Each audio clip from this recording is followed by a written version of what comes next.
everybody, I'm Tom Vasel. Welcome to my series of my favorite 10 games from various publishers. Today we're going across the ocean to Germany to talk about 2F. You're like, 2F? Well, those are games published and designed by Friedemann Friese, and some of his games are very, very famous, and many of his games are very, very forgettable. Famous and forgettable. That's what 2F stands for. That's not true. Here's the deal. With these games, Friedemann Friese is a master of experimentation. And some of his games that he experiments on, I like quite a bit, and others kind of fell with a dud. Sometimes I think they're okay. So here are my 10 favorite games from 2F. Number 10 is barely a game. It's called Split Personality, and it is a pad, a big giant pad. And this is a game that's actually it's a public domain game, but he kind of brought it into his company where people are drawing parts of a body, and then you fold the paper and you draw the torso, the next person draws the next part, and then you unfold it and have a picture, and you see who it is. I don't know why this amuses me so much, but it's just a small, pleasant, amusing game. I think I have it around the studio somewhere because I just thought it was a funny little thing. So that's Split Personality. It's also one of the few games that he has designed that does not start with the letter F. Number 9 is Fayum. Fayum is a game about who knows. It's a game set in Egypt. There's crocodiles on the board. In fact, this game looks like someone dumped all the extra wooden pieces from other games in one box. The way Fayum works is there's a bunch of cards, and on your turn you're taking a card, you're adding it to your hand. Sometimes you're playing these cards. You're building a hand of cards where you play cards, then pick them back up and play them again, and you're building kind of an engine, except this one's insane. Every card's different. Every card does various weird things. Like I said, his games are kind of experiments. This one is good. It's a little too open-ended for me, and the theme is not there at all, but it still lends itself for an enjoyable experience. Number 8 is Fabled Fruit. So one of the things that Friedemann Friese attempted was kind of a game that you continue on, like a campaign game, but not quite. I forget what the system that this is called was, but Fabled Fruit is a game in which you are collecting different fruit cards, and then you spend those cards to build potions.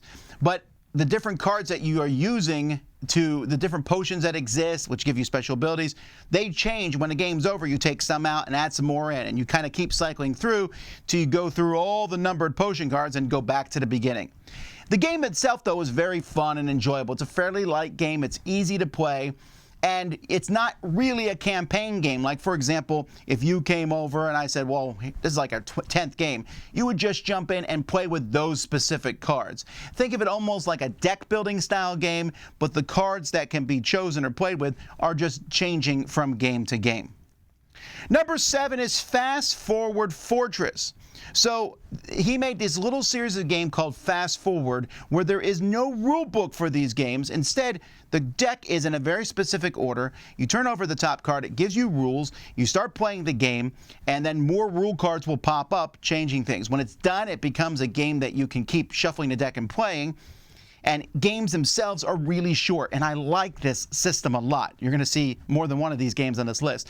Fortress, one of the games I hate. It's called Fear. It's a cooperative one. Not Fear. It's called Flee. It's a cooperative one. I don't like it. It's very puzzling. But Fortress is kind of a king of the hill game where you want to have the best fortress, and people are playing cards. Like I said, the rules change, and just when you think you are in a nice rhythm, something changes. It's a lot of fun. Number 6 is Fast Forward Fortune. In this one, you're collecting 3 cards and trying to get the highest total. Well, probably trying to get the highest total. Again, rules can change, and different cards will do different things. A rule might come out that says, hey, if you have 4, 5, and 6 in your hand, you get an extra 5 added to your total score. Or if you have 3 1s, plus 20. So there's all kinds of things, and it's a very simple game, though. It's the simplest of all his games, I think. You're basically drawing a card, discarding one. That's it. But I like how this one evolves during the course of the game.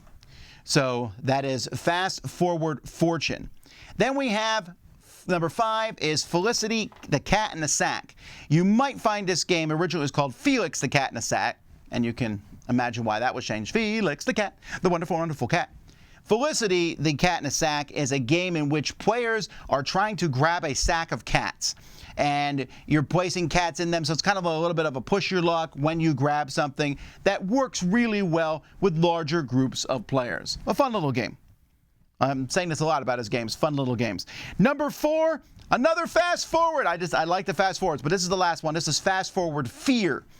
This one is a ghost, some throwaway theme. And in this one, you are playing cards in the middle of the table. It's almost like an Oh No 99 where you don't want to go over 15. Although, again, the rules can change. You might be making the total go down, the total go up. All kinds of special cards come in this game. I just found this one to be really fun. And if you have a crowd of people who play Uno, this is a great alternative to it. All right. The top 3 were, for me, easily the top 3 games that he's made. Number 3 is Fearsome Floors. This game about a monster chasing you. You have a bunch of people, and you're all in this dungeon, and this Frankenstein-type monster is chasing everybody. And so on your turn, players are running these people all over the place, and then the monster moves. But the monster moves very robotically, follows a pattern. He's looking to if he sees someone straight ahead, he'll head to that. If he doesn't see someone, he looks to the right and left and will move to them. If he doesn't see any of that, he'll move forward, and he's looking right and left and might turn. And so there's a programming aspect to this. You're trying to maybe draw him towards you. He sees you, he starts moving towards you, but then someone's closer to the left and he goes and gets them. Very fun game, and this one, unlike some of the other stuff I mentioned, is very thematic. I really like this one. That's Fearsome Floors. Number 2 is probably most people's number 1 for 2F games, and that is Power Grid. And you're like, it doesn't start with an F. Well, I believe it was called Funkenschlag when it first came out. It first came out with crayons. But Power Grid is one of the most well-renowned games ever done. It is his most famous game that this company has put out, and they're still coming out with new maps for it, in which you are powering up a country.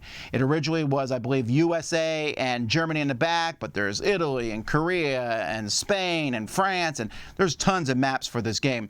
But it is a very strong economic Euro-style game in which you are bidding an auction for these different power stations and then buying the resources you need, whether it be trash or oil or coal or nuclear materials, to power your things. Or maybe you try to get some power stations that need nothing, that are clean power.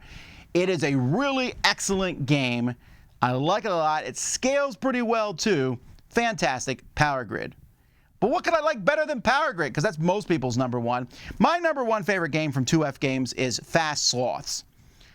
There's just something about this game that I found to be very enjoyable. It is a pick up and deliver game, except you're the person being picked up. You're a sloth, and there's a bunch of animals all over the board. And you have to, each animal moves differently, like ants, pass you, the sloth, from one to the next. Some animals might only move down a river, some fly, and you're using cards to move the different animal to pick up your sloth. And it is a race game, because you're trying to get to 6 different points in the map and get off. In fact, I probably should have put this in my top 10 racing games. But anyhow, this is just a very enjoyable game. It doesn't look that fantastic. Most of his games don't, honestly, from 2F Games. They're very green, and they're not particularly beautiful games. But they play well, and this one, I think, got a lot of short shrift. A lot of people probably didn't play it because the name is called Fast Sloths. But it is very fun, and I just like the idea of racing this sloth around as fast as I can. There are, of course, many different games I did not mention, and I bet some of you would like to mention those. So tell me in the comments what your favorite 2F game is. Until next time, I'm Tom Vasel, and you've been watching The Dice Tower.